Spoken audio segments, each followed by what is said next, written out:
What's up mga katuwit, ayan, magre-register tayo ng motor bukas. So ang gawa ko ay binalik ko sa stock na yung side mirror natin. Ito.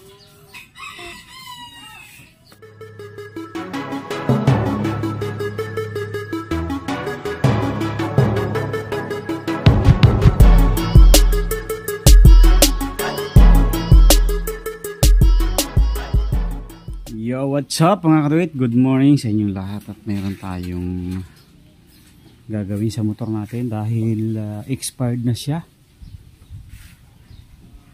Ayan, expired na ngayong week, first week yan ay 1.5 ang huli ng ating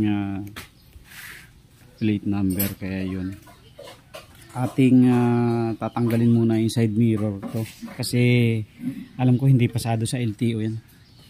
Sa LTO tayo magpaparehistro yan.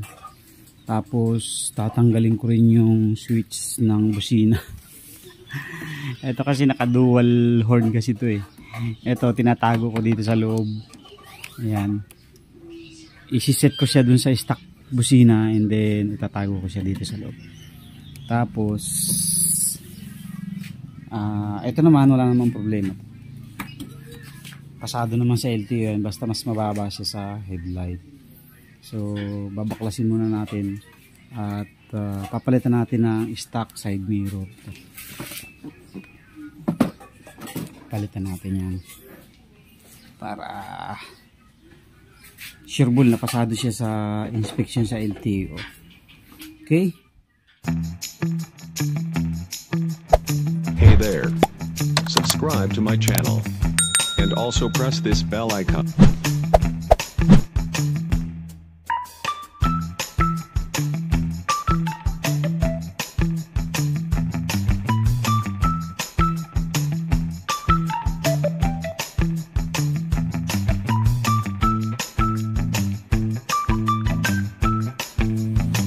Okay, so natanggal na natin.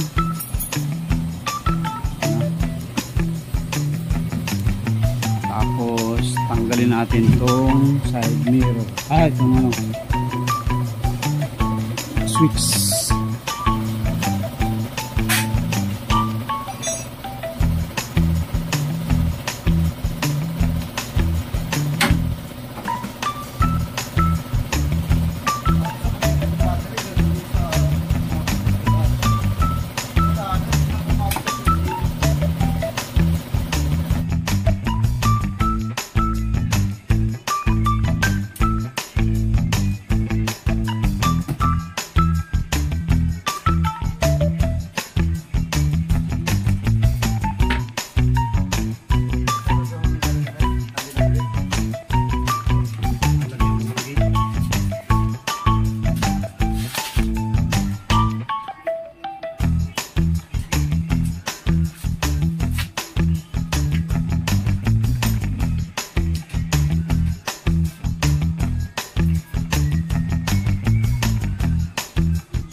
Pinipindot doon.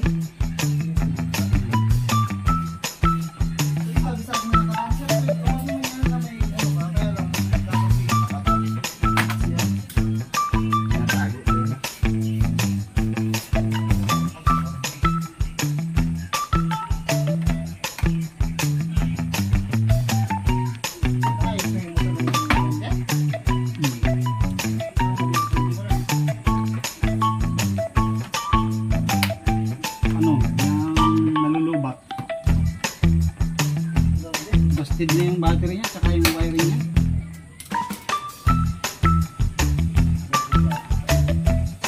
Ayun na yung kasi nakabuhay ng mga ilaw na hindi na mamamatay.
dito ka bang charger? So ito mga kadrid yung stock talaga niyang side mirror. Ito yung pinapalit natin tuwing magre-race to tayo. Alisin muna natin itong ating side mirror. Sek to sek. Hindi pala sek. H&K lang pala to. Carbon